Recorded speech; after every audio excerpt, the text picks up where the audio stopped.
Welcome, beautiful soul. Tonight I want to tell you about a woman who carried love like a promise and watched it fall apart the moment money touched his hands. Alana stood beside Marcus through every hard season, paying bills with worry in her chest and hope in her voice.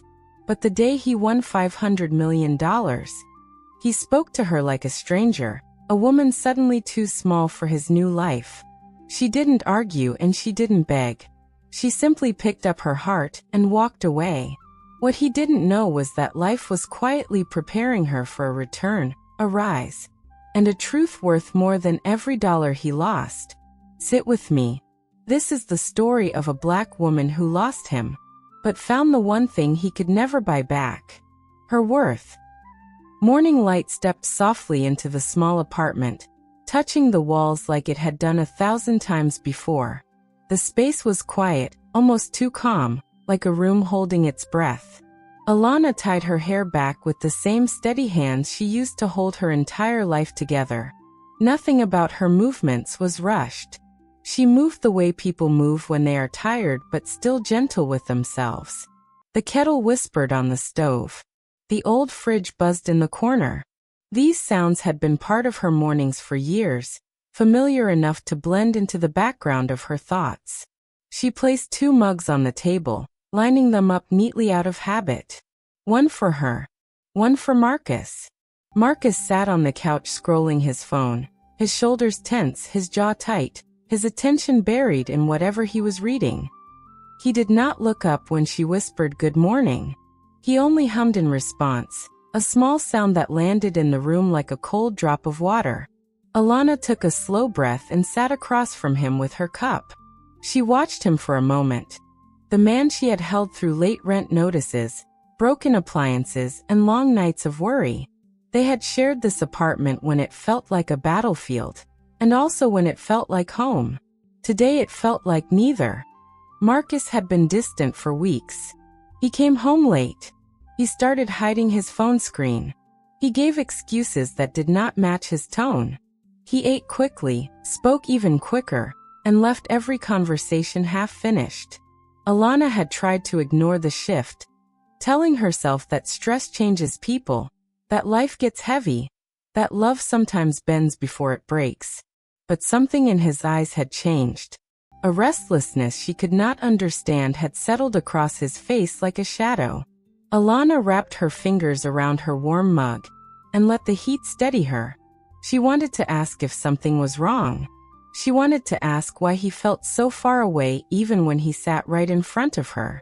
But the words stayed inside her chest, locked behind a softness she refused to lose.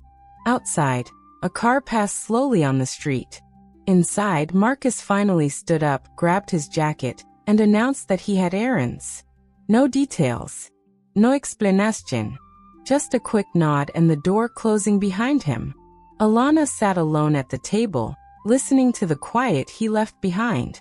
Something inside her whispered that this day was the beginning of something she was not prepared for. She did not know what it was. She only felt its weight settling in the air around her. And she had no idea that before the sun set, the life she had built with him would begin to crack in ways she could never imagine. The afternoon sun rested gently on the streets as Alana pulled out of the parking lot, her hands steady on the wheel even though her thoughts were anything but calm. Marcus's message replayed in her mind while she drove. A short cold sentence that felt more like a dismissal than a note from someone she loved. It did not carry the warmth of a partner checking in. It carried the distance of someone drifting away without admitting it. She had read his message twice and still could not find the man she once knew inside those 5 indifferent words. It left a small ache beneath her ribs, the kind that does not shout but quietly makes itself known. By the time she reached work, she had already convinced herself to focus on the tasks waiting for her inside the glass building. The office lobby welcomed her with its soft lighting and calm atmosphere, a sharp contrast to the confusion swirling in her thoughts. She greeted the security guard at the entrance, and he nodded with a warm smile, a simple gesture that reminded her that kindness could still exist in the smallest corners of the day. She walked through the corridor and entered her workspace. setting her bag down before taking a slow breath to gather her composure. Her co-worker Maya arrived shortly after, holding 2 coffees and humming softly under her breath. The moment she saw Alana, her expression shifted. Maya was the type of woman who could read a room simply by stepping into it. She placed one of the coffees beside Alana's keyboard and leaned against the edge of her desk with a concerned look in her eyes.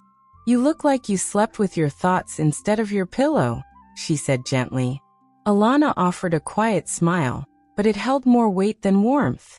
"Just a long morning," she replied, trying to keep her voice light, though it trembled slightly in the last word. Maya pulled a chair up and sat beside her. "A long morning does not make your shoulders sag like that. Talk to me." Alana hesitated. She was not the type to unload easily. She carried her emotions with grace, even when they became heavy enough to make her arms shake. But Maya had a way of opening a safe space without forcing anything. So Alana told her about Marcus's sudden distance, the cold replies, the rushed tone, the late nights, the secrets he seemed to tuck behind his silence. Maya listened without interrupting, which was one of the reasons Alana trusted her. When she finally spoke, her voice was calm but certain. "Distance does not happen overnight. A man pulls away long before you feel the crack. You just see it later." Alana's fingers tightened around her coffee cup. "Do you think he might be seeing someone?" she asked softly.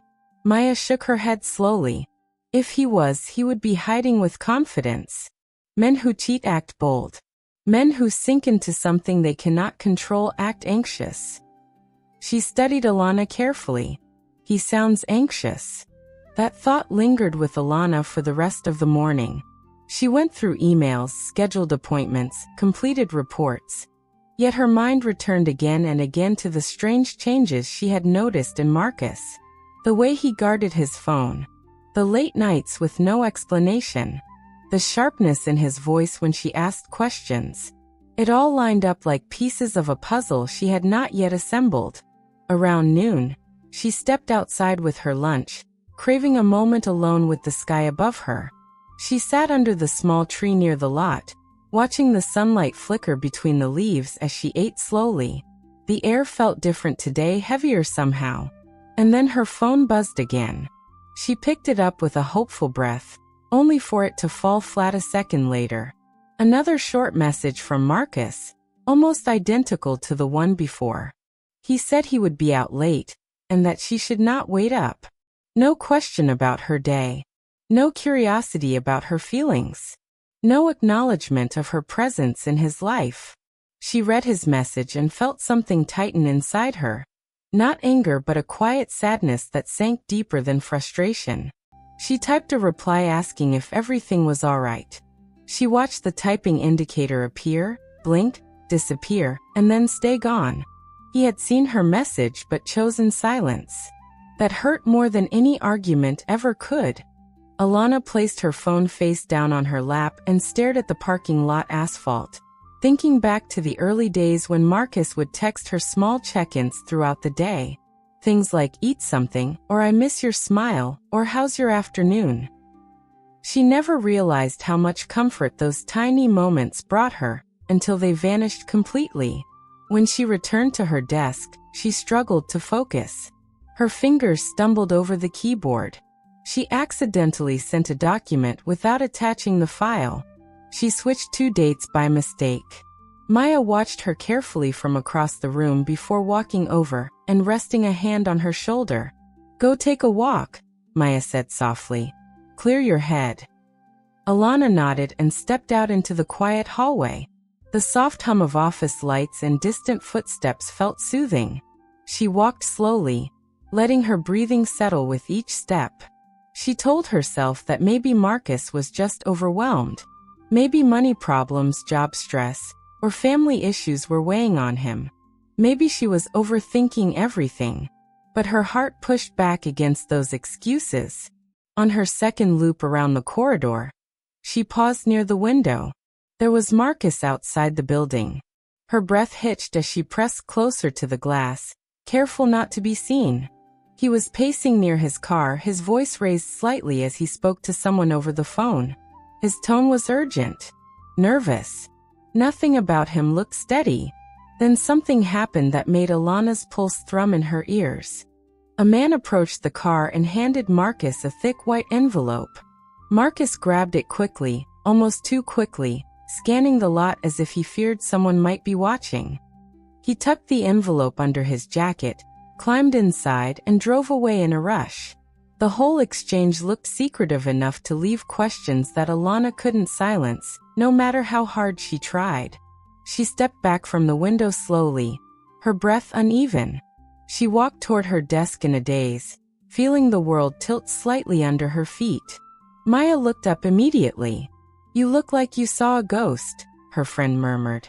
Alana sat down, trying to control the tremor in her voice. "I saw Marcus outside.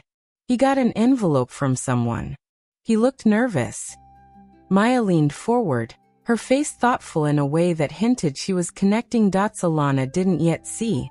"An envelope," she repeated. "That could mean anything. But your face tells me you already feel what it means." Alana whispered, "I don't know what to think." Maya placed a steady hand on her arm. "Then don't think yet. Just observe. People reveal the truth in the patterns of their choices." The rest of the day passed slowly, each hour dragging across Alana's spirit like a weight she was not ready to name. She finished her tasks, cleaned up her desk, and said goodbye to Maya before heading home. The apartment felt emptier than it had that morning. She placed her bag on the couch and walked into the kitchen, where she filled a cup with tea and held it close to her chest. The evening grew darker, and the clock kept moving without Marcus walking through the door. At 11:30, her phone vibrated again with another short message. He said he would be home late. She read it without reacting, her heart already too tired to break further. She moved to the bedroom and changed into her nightclothes. Climbing under the blanket, she stared at the ceiling, letting the quiet of the room swallow her whole. She felt the confusion, the hurt, the fear she had tried so hard to push away all week rise inside her like a slow tide. Something inside her life was cracking. Something she could not hold together no matter how hard she tried. And the truth was moving toward her with a force she could not yet see. Tomorrow, everything would begin to change. The next morning arrived with a heavy gray sky, the kind that makes a city feel slower than usual. Alana woke up to a quiet room and a stretch of cold space beside her. Marcus's side of the bed still looked untouched. The pillow was not dented, the blanket still flat. For a few seconds she lay still, staring at that empty space, feeling a dull ache rise in her chest. She had always believed that the presence of someone you love brings warmth into a room. Lately, his absence was bringing more questions than comfort. She moved to the edge of the bed and sat there for a moment, listening to the faint building sounds around her. Water moved through pipes in the wall. Someone upstairs walked from one room to another. A door closed somewhere down the hall. Life was going on as usual while hers stood in a kind of quiet unrest. She took a breath, put her feet on the floor, and forced herself to stand. When she stepped into the living room, she found Marcus sitting on the couch, elbows resting on his knees, his gaze fixed on the floor. His clothes from the day before were still on, wrinkled at the sleeves and shoulders. His eyes had faint shadows under them, and his posture looked more burdened than tired. He did not move when she entered, as if he was listening to something only he could hear. "You did not sleep," Alana said softly. He ran a hand down his face and let out a breath. "No." She waited for him to say more, but the room filled with a silence that did not feel natural. It felt like he was protecting something. She stepped closer, choosing her words carefully. "Marcus, I am not trying to push you, but something is wrong. You have been distant for weeks. You barely talk to me now. What is going on?" He stood abruptly and walked into the kitchen, opening a cabinet and closing it without taking anything out. His movements were restless, unfocused. "It is nothing new," he said. "Just the same old things. Work, money, pressure. You know how it is. Alana watched him. Everything in his tone and manner said the opposite. His voice was rough around the edges, and his eyes would not meet hers for more than a second. She had known him long enough to hear the difference between stress and secrecy. You can tell me if it is more than that, she said quietly. I would rather know the hard truth than feel like I am slowly being pushed out of your life. He closed the cabinet door harder than he intended and leaned back against the counter, finally looking at her. There was no anger on his face, but there was a closed-off tightness that she had never seen directed at her before. Not everything needs a conversation, Alana. Sometimes things just are the way they are. The sentence felt like a door shutting. She took a small step back, not because she was afraid of him, but because she felt something inside her retreat to protect itself. The words felt like a signal that whatever he was going through, he had decided to carry it alone. Marcus grabbed his keys from the counter. I have to go handle something. Do you want breakfast first? She asked, more out of habit than hope. I am not hungry, he said, already walking toward the door. The door closed behind him with a dull, heavy sound that lingered in her ears even after the apartment fell silent again. Alana stood in the middle of the kitchen, one hand resting lightly on the table, and tried to steady her breathing. She had experienced arguments before. This was not that. This was something different, something colder and more distant, like talking through glass. She cleaned up even though there was nothing to clean, putting away dishes that were already in their place, wiping a counter that did not need wiping. It was her way of holding on to control when life felt like it was slipping from her hands. Then she got dressed for work and left, forcing herself to move through the motions of a normal day, while her heart did anything but feel normal. At the office, the soft lighting and quiet buzz of activity helped calm her a little. She greeted the security guard with a small smile and took the elevator to her floor. When she walked into the open workspace and set her bag down, Maya glanced up from her desk. One look at Alana's face was enough. You look like you have been arguing with your own thoughts all night, Maya said gently. Alana tried to smile, but the effort showed. He barely spoke this morning. He looked like he was here, but not here at the same time. Maya tilted her head and motioned toward the break room. Come on. 5 minutes. In the break room, Maya filled 2 cups with hot water and dropped tea bags into each one. The steam rose around them like a soft curtain. Alana sat at the small table and folded her hands together, resting them over her stomach, as if she was holding something fragile in place. He said he just needs space, Alana murmured. Maya handed her a cup and sat opposite her. Space from what? That is the problem, Alana said. He will not tell me. He keeps saying it is just stress, but that is not what his eyes say. I saw him outside the building yesterday taking some envelope from a man like he was doing something wrong. Maya studied her in silence for a moment. Did it look like money? Documents? Something official? I could not see inside, Alana said. But he looked nervous. Very nervous. Maya blew on her tea and nodded slowly. The way a person hides tells you just as much as what they hide. He is acting like a man who thinks the truth will not be accepted, either because he is wrong, or because he does not trust anyone with it yet. Alana stared at the surface of her tea, watching the slight ripples move. What if it is my fault he does not trust me? Maya leaned forward. You do not earn hiding.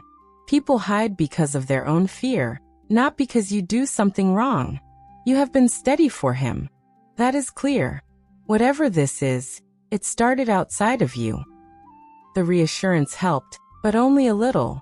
Alana knew she was not perfect, but she also knew she had never given Marcus a reason to shut her out this way. That knowledge made his distance cut deeper. She spent the rest of the morning working, but her thoughts kept circling him. She corrected reports, answered calls, sent emails, but she also replayed the image of him at the car with that envelope. His jittery movements. His rushed departure. The way he looked around the lot like he was checking for witnesses. It did not feel like something small. Around lunch, she stepped outside again for fresh air. The sky had brightened, and sunlight lay across the parking lot like a soft blanket. She sat on the same bench she had used the day before and tried to ground herself in the warmth on her skin. The sound of a distant engine, the soft brush of wind. She took out her phone, almost afraid to look at it, and then saw a new message from Marcus. Need your car tonight. No griting. No explanación. She typed slowly, choosing her words with care. Why?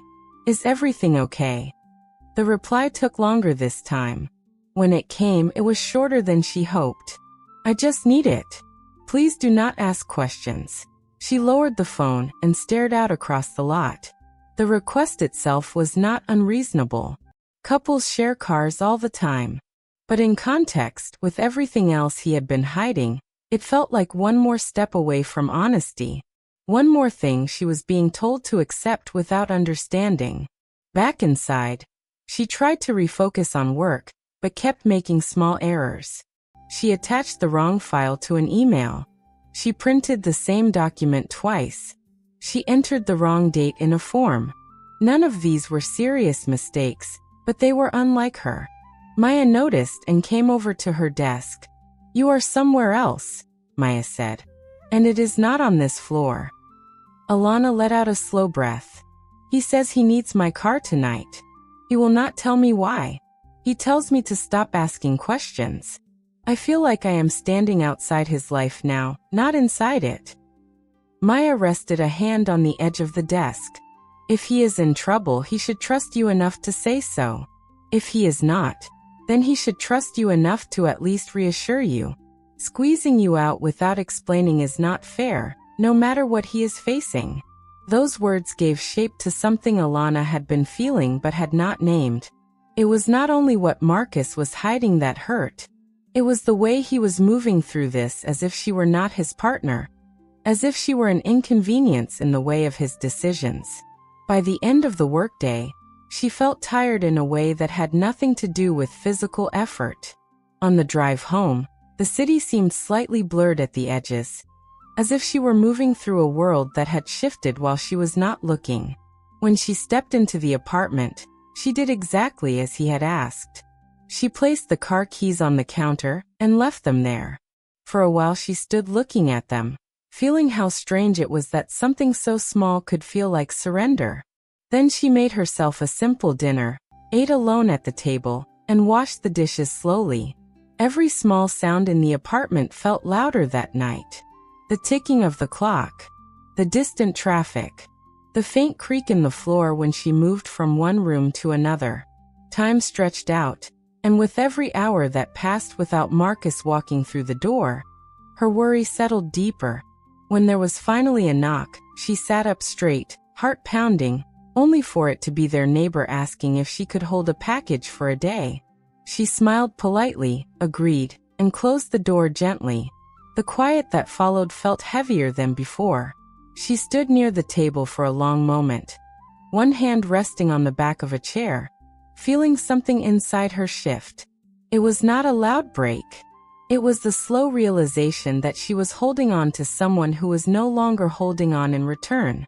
She did not have proof of anything yet, but her spirit had started to accept what her mind did not want to believe. Whatever Marcus was caught up in, she was no longer his first call, his first thought, or his first place of honesty. That hurt more than any specific answer she could have received. And somewhere out there, she knew he was driving through streets she did not know, holding an envelope she had not seen, making choices she had not been invited into. She went to bed that night with a quiet prayer on her lips, not even sure what she was asking for. Clarity, protection, strength, maybe all three. She stared at the ceiling until sleep finally took her, unaware that the next part of this story was already moving toward her, shaped by a truth that would not stay hidden much longer. While Alana tried to calm her thoughts at home, Marcus drove through the city as if the streets were a maze designed to mirror his own confusion. Buildings blurred past his window, Lights reflected across the glass, and none of it registered fully. He was present in body but not in mind. His thoughts were locked on the sealed envelope sitting in the compartment beside him, and on everything that envelope represented. He pulled into a less crowded side street and parked, leaving the engine running for a moment before turning it off. The sudden quiet inside the car made his heartbeat feel louder. He leaned back, closed his eyes, and rested his head against the seat. He could still hear the voice from the call he received 3 days ago, the one that had changed everything. It had been a short conversation, a verification, a confirmation, a set of instructions. He had listened in stunned silence as the person on the line read out numbers that did not feel real. The kind of numbers that belonged on televisions and internet headlines, not in the life of a man who had spent years wondering how to make rent on time. When the call ended, he had sat still for a long time, trying to process how a single moment could redraw the shape of his future. Now the confirmation was printed and sealed inside that envelope, along with details and warnings he had not yet shown anyone. He rested his hand on the outside of it, feeling the thickness of the papers inside, as if that would help him decide what to do. He told himself that this was a blessing, a chance to change his life, a chance to change Alana's life too. But mixed in with those thoughts was something darker, a fear that he would ruin everything before he had a chance to make it right. I keep touching this envelope like it's a lifeline and a threat at the same time. If I tell her too early, I might raise hopes I don't know how to protect. If I wait too long, she'll think I left her standing in the dark on purpose. I don't want to lose her, but I don't want to fail her either. People think winning changes everything. They don't talk about how frightening it is when everything finally has a price. I just need one moment to breathe before I open our lives to all of this. His phone buzzed and he glanced at the screen.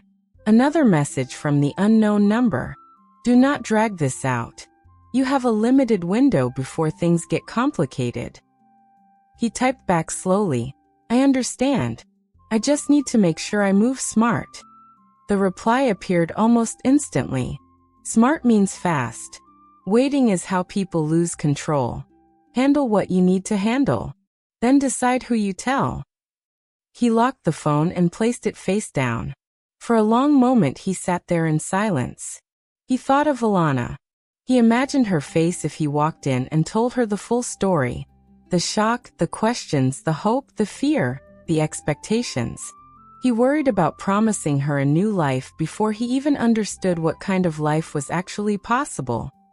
He did not want to celebrate until he knew the ground under them was solid. He also did not want to see disappointment in her eyes if something went wrong. That worry kept him quiet. That same worry also created a distance she did not deserve. After a while, he started the car and drove back toward the apartment. The streets felt narrower now, his choices heavier. When he finally parked and climbed the stairs, he hesitated outside the door for a second before going in. Inside, the apartment was dim but not dark. The small overhead light in the kitchen cast a soft glow over the counters and table. The keys to Alana's car were exactly where she had left them. For a second he just stared at them, reminded of how much she trusted him even while he was holding things back. He picked up the keys, slipped them into his pocket, and turned to see her watching him from the other side of the room. Her expression was calm but tired. Her eyes were searching his face, trying to find the man she knew inside the man he had become. "Did you get what you needed?" she asked quietly. "Yeah," he said, forcing his voice to sound casual. "Just had things to handle." He could hear how flat he sounded and hated himself for it. He wanted to cross the room, hold her, tell her that she was still his anchor. Instead he stayed rooted near the kitchen, feeling like someone standing at the edge of a line he was afraid to cross. "Marcus, we cannot pretend this is normal," Alana said gently. "You come in late, you barely talk, you send short messages, and now you are asking for my car without telling me why. I am not trying to control you. I just want to understand what is happening to us." He rubbed a hand over his face, the pressure in his chest crowded with guilt and fear. It is just a lot at once. I am trying to figure things out before I say anything. I do not want to talk about it until I know what I am dealing with. You are not dealing with it alone, she said. At least you do not have to. Her voice was not accusing. It was soft, hopeful even. That made it harder. If she had yelled, he could have justified shutting down. But she was offering him a safe place to land, and he was still choosing to stay standing on his own. I know you want to help, he said quietly. But right now I need space to think. Please. The word space changed the temperature of the room. Alana did not argue. She did not raise her voice. She simply nodded once, even though he could see the hurt settle behind her eyes. He wanted to take the word back, but he did not know what to replace it with. He did not know how to say, I am scared. I am overwhelmed. I am trying not to mess this up for us. I'm not asking for every detail, just the kind of honesty that keeps two people standing on the same ground. If something is wrong, I want to know before it becomes something I can't reach. I can handle fear. I can handle pressure. What I can't carry is silence that pushes me out of the room we built together. If he needs space, I'll honor it, but I won't shrink myself to make his silence feel comfortable. I'm still here, but I'm not losing myself in the waiting. He walked past her and went straight to the bathroom. The light in there felt too bright as he faced his reflection again. He rested both hands on the sink and stared at his own eyes, seeing the strain written clearly across his face. He turned the faucet on and let the water run, more for the sound than anything else. This is supposed to be good, he muttered to himself under his breath. You should not be afraid of good news. But the kind of good news he was holding did not come alone. It came with decisions, with pressure, with people giving advice that served their own interests. It came with the possibility of losing himself. It came with the risk of losing Alana if she felt he had chosen money over honesty. He did not open the envelope again. He did not need to. The weight of it was already sitting in his mind. He turned off the water, splashed a small amount on his face, and took a slow breath. Then he stepped out into the hallway. From the living room, he saw Alana sitting on the couch, her hands resting in her lap, her posture straight yet tired. For a brief moment, he almost walked over to sit beside her and tell her everything. The words formed in his throat. He pictured himself saying, "Something big happened, and I do not know how to handle it, but I want you with me while I learn." It would have been the truth. Instead, he stayed where he was. Fear won that small battle inside him. He gave her a glance that said nothing and walked on to the bedroom. Alana listened to his footsteps fade and felt a new kind of quiet settle over her. Not the calm quiet she liked, but the kind that reminded you that someone could be near you physically and far from you emotionally. She sat there for a long time, breathing slowly, letting the reality sink in. She did not know yet that the envelope he kept touching contained the result of a lottery ticket that had changed his life overnight. She did not know that the calls he was taking were from people instructing him on how to move in a world he had never planned to enter. She did not know that fear, not pride, was the main reason he was pushing her away. All she knew was that the man she loved was carrying something huge and refusing to let her help hold even the corner of it. She felt her heart stretch between wanting to understand and wanting to protect herself from the hurt of being shut out. As the night deepened, both of them lay awake in separate rooms, only a thin wall and a growing distance between them. He stared at the ceiling, wondering how to step forward without losing himself. She stared at the ceiling, wondering how to stay present without losing her sense of worth. Neither of them could see it yet, but the storm that had been building quietly around them was almost ready to break. And when it did, it would not only reveal the truth about his secret, it would also reveal the strength she never realized she had. Marcus left the apartment before sunrise the next morning, moving quietly through the hallway as if he didn't want the floorboards to remember he had been there. The keys to Alana's car jingled faintly in his hand. the soft metal sound echoing in a space that already felt emptied of warmth. He paused for a moment at the door, looking back toward the bedroom, listening for any sign that she was awake. When he heard nothing, he stepped outside and closed the door with a slow, deliberate motion, hoping the gentle click wouldn't carry. Alana was awake, but she didn't move. She lay still under the blanket, staring at the faint glow of early morning light pressing against the curtains. She heard the door close and felt the quiet that followed settle across the apartment like a blanket she didn't want. For a few minutes she stayed in bed, letting her mind catch up with the feeling that had been growing inside her for days. The worry was no longer a whisper. It was a presence in the room. When she finally got out of bed, the apartment felt cold in a way that had nothing to do with the temperature. She walked to the kitchen, turned on the kettle, and stood waiting for it to heat the water. Her hands rested on the countertop, fingers tapping lightly in a slow, anxious rhythm. She looked toward the empty spot on the table where Marcus usually dropped his wallet and phone after work. This morning, even that space felt distant, like it belonged to someone she no longer understood. She made herself tea and sat at the edge of the couch. The cup warmed her palms but did nothing to ease the heaviness in her chest. She wondered where he had gone so early and why he needed her car when he had his own. She wondered who had been contacting him and what the envelope really contained. She wondered why he believed she couldn't handle the truth when she had handled every hard season beside him. By the time she finished half the cup, her phone buzzed on the cushion beside her. It was Maya. "Morning. You all right? You looked far away yesterday." Alana typed back slowly. "I'm hanging in. He took my car again this morning." A moment later, Maya replied, "That is not normal. If I were you, I would trust your gut more than his excuses." Alana didn't respond. She set the phone aside and sighed quietly. Trusting her gut meant facing the possibility that something big was unfolding behind her back, something he didn't believe she had the right to know. She didn't want to assume the worst, but she also couldn't pretend everything was fine anymore. Marcus drove across town in a hurry, checking his mirrors more times than necessary. The envelope sat inside his jacket again, taped down with a firmness that came from fear rather than caution. He pulled into a nearly empty lot near an office building he had never visited before.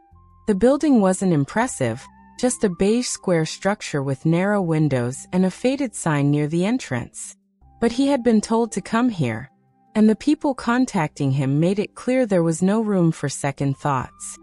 He sat in Alana's car for a moment, feeling the weight of everything pressing against him. He didn't want to involve her in any of this until he was sure the money was real, the process was safe, and the people advising him weren't manipulating him. He didn't trust easily, and he trusted even less now that he was dealing with something worth hundreds of millions. He stepped out of the car and walked toward the entrance. A man in a dark jacket approached him halfway, speaking his name quietly as if making sure no one else overheard. Marcus nodded and followed him inside. The hallways were empty. The floors echoed slightly beneath their steps. They entered a small office where a woman sat behind a desk, stacks of paperwork arranged neatly in front of her. She looked up with a professional smile. "You're here earlier than scheduled. That's good." Marcus swallowed. "I just want to make sure everything is correct." "It is," she said. "But you need to sign the remaining documents today, without delay. After that, processing moves forward and there's no turning back." No turning back. The words weighed on him. He signed anyway. I thought winning would feel like breathing after years underwater. But the more papers I sign, the less solid the ground feels. Everyone talks to me like I'm entering some new world, but no one tells me how not to lose myself on the way in. I keep thinking about Alana. What she'll say when she finds out I kept all this quiet. I'm not hiding because I don't love her. I'm hiding because I'm scared I won't be enough for the life that's coming. And I don't know how to say that without sounding weak. Back at the apartment, Alana showered, dressed, and placed her hair in a neat bun. She looked at herself in the mirror for a moment longer than usual. Her eyes looked tired but steady. Her face carried the softness she always kept, but her expression held something new beneath it, something firm. She grabbed her bag, turned off the lights, and headed to the bus stop. On the ride to work, she stared out the window, watching buildings and shops pass by. People stepped onto sidewalks carrying coffee cups and backpacks, moving with a sense of purpose. She used to move that way too. Lately, her purpose felt cloudy, tangled in unanswered questions and quiet disappointments.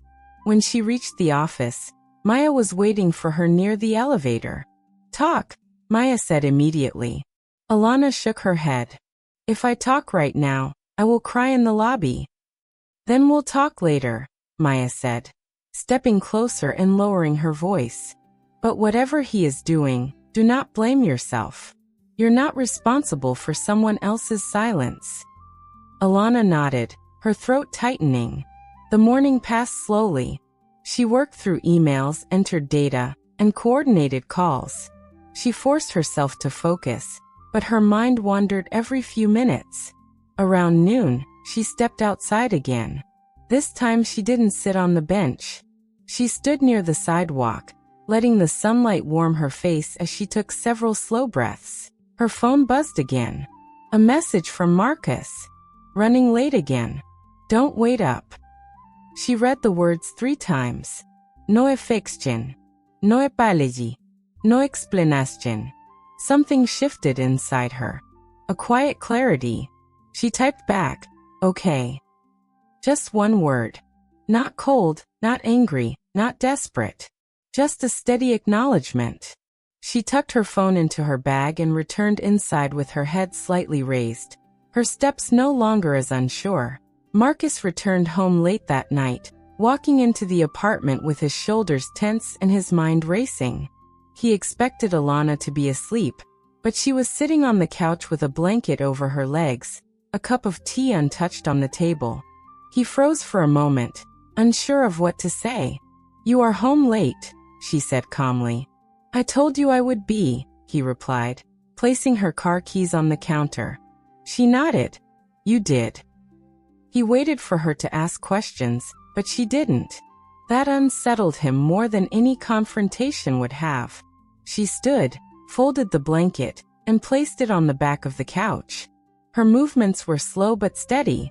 "I am going to bed," she said. Marcus watched her walk toward the hallway, guilt tightening in his chest. "Alana," he said softly. She paused in the doorway but did not turn around. "I am trying," he murmured. "I know," she whispered. "But so am I." She walked away before he could say anything else. Marcus sat down at the kitchen table and dropped his head into his hands. He didn't know how to protect her from the truth while also protecting their relationship. He didn't know how to hold both things at once. He feared he was losing her without meaning to, and he feared that tomorrow would push everything even further. I'm not walking out, but I'm not waiting in the same place either. If he wants to build a future with me, he has to meet me where I stand now, not where we were months ago. I won't chase answers he refuses to speak. I won't shrink my needs to make space for his fear. I'm here, but I'm choosing myself too. And he'll feel that shift before long. The distance between them grew like a slow winter, cold and quiet, until one evening Marcus finally sat her down and spoke the words that made everything make sense and hurt even more because of it. "Alana," he said, his voice shaking, "I won the lottery. $500 million. The room went silent. Not the kind of silence that comes from shock, but the kind that comes when your heart finally understands why it's been breaking. She stared at him, her face calm but her eyes carrying the weight of all the mornings he'd left early. All the nights he'd come home looking at her like a stranger. All the times he'd chosen fear over the woman who had stood beside him when he had nothing. "How long have you known?" she asked softly. "Weeks," he admitted, looking down. "I didn't want to tell you until I was sure. Until I understood what it meant. Until I could protect you from..." "From what?" she interrupted gently. from being part of your life?" He had no answer that didn't sound like an excuse. She nodded slowly, her hands folded in her lap. "You chose to carry this alone. You chose to treat me like I wasn't strong enough to walk beside you through confusion. You looked at me every day and decided I didn't deserve the truth." "I was scared," he whispered. "So was I," she replied. "But I stayed. I asked. I tried. You built a wall and called it protection." In the days that followed, Marcus threw himself into his new world. Meetings with financial advisors. Investments that sounded brilliant on paper. Strangers in expensive suits who called him brother and told him he was finally in the room where he belonged. He moved money into private funds, bought into businesses he didn't fully understand, and started talking about leverage, diversification, and securing generational wealth. Alana watched him drift further, not into success, but into something that looked like a man trying to prove he was more than the boy who used to count coins for gas. She tried to ground him. "Marcus, slow down. You don't have to move this fast." But he'd already stopped hearing her. "You don't understand this level," he said one night, frustrated. "I have to move now or I'll miss my window." "What window?" she asked calmly. "The money isn't going anywhere." "But you are." He waved her off, annoyed that she couldn't see what he saw. So she stopped trying to hold him. Instead, she held herself. She enrolled in an evening course to sharpen her skills. She opened a small savings account and put away what she could, even when it felt like pennies compared to his millions. She started saying yes to small opportunities at work that stretched her. She began building a life that didn't wait for his. One evening, she packed her things not in anger, but in clarity. "I'm leaving," she told him. He looked up, panic flashing across his face. "What? Why? I'm doing all of this for us." "No," she said gently. "You're doing this for you. And I can't stand beside a man who doesn't trust me enough to include me in his fears, his choices, or his heart. I love you, Marcus. But I love myself more than I love the idea of waiting for you to remember I exist. Alana, please." She shook her head. "I forgive you, but I won't wait for you. I hope you find what you're looking for. I really do. But I've already found what I need: my own peace, my own strength, my own life." And she walked out, not because she stopped loving him, but because she finally loved herself enough not to disappear for someone who had already chosen to walk away. 6 months later, the investments Marcus had trusted turned out to be smoke and mirrors. The private fund collapsed under investigation. The business opportunities evaporated when the people behind them disappeared. Legal fees ate through his accounts. Taxes hit harder than anyone warned. Family members who had praised him in public now whispered lawsuits in private. By the time the dust settled, most of the money was gone. Not all of it, but enough that he felt it in his bones. The cars were sold. The plans for the big house dissolved. The friends who had called him every day stopped answering. One cold evening, Marcus sat alone in a half-empty apartment, staring at bills he could no longer ignore. The electricity company had sent a warning. Rent was due. His phone buzzed with messages from collectors, not admirers. For the first time in months, he thought about Alana. Not because he missed her, though he did, but because he finally realized what he'd lost. He picked up his phone and typed a message. "I need help." He stared at it for a long time, then deleted it. He tried again. "I'm sorry." He delete. "Can we talk?" He again delete. Finally, he just typed, "I was wrong about everything." He hit send before he could stop himself. The reply came hours later. Just 2 words. "I know." They met at a small cafe near her job. She looked different, not in appearance but in presence. There was a calmness about her, a rootedness that didn't need anything from him to stand tall. He looked tired, older, smaller somehow, even though nothing about his body had changed. "Thank you for meeting me," he said quietly. She nodded. You said you needed to talk. He swallowed hard, his voice cracking before the words even came. I lost it, Alana. Almost all of it. I trusted the wrong people. I moved too fast. I thought I knew better than everyone, including you. And now, his breath hitched. Now I'm back where I started, except worse. Because this time I know what it feels like to have everything and throw it away. A tear slipped down his cheek. Then another. I thought the money would make me someone worth respecting, he whispered, his voice breaking. But all it did was show me I didn't even respect myself. I pushed away the one person who saw me when I was nothing, because I was afraid she'd see me fail when I had everything. Alana's eyes softened, but her posture stayed steady. I don't need you to save me, he continued, wiping his face. I just need you to know that you were right. About all of it. The money didn't change me. It just made me loud enough for everyone to hear who I really was. And I hate who I became. She let him sit with that for a moment before she spoke. Marcus, she said gently, I forgive you. His breath caught. I forgave you a long time ago, she continued. Not because you earned it, but because holding on to anger was heavier than the hurt you caused. I forgive you so I can walk lighter. So I can keep building the life I've started without your shadow following me. He looked at her, hope flickering in his eyes. Does that mean? No, she said softly but firmly. Forgiveness doesn't mean reconnection. It means I release you from the debt you think you owe me. But I won't step back into a space I've already outgrown. His face fell. I've learned something these past months, she said. I learned that my worth isn't tied to who stays, who leaves, or who wins the lottery.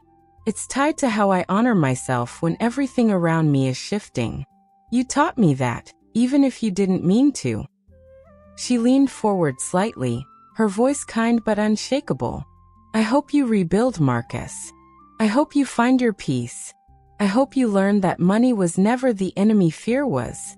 But I can't be the one to teach you that. You have to walk that road alone, the same way I had to walk mine when you left me standing in confusion. He wiped his eyes, nodding slowly. I understand. I don't hate you, she added. I don't wish you harm. But I also don't need you anymore.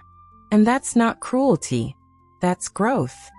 She stood, pulling her bag onto her shoulder.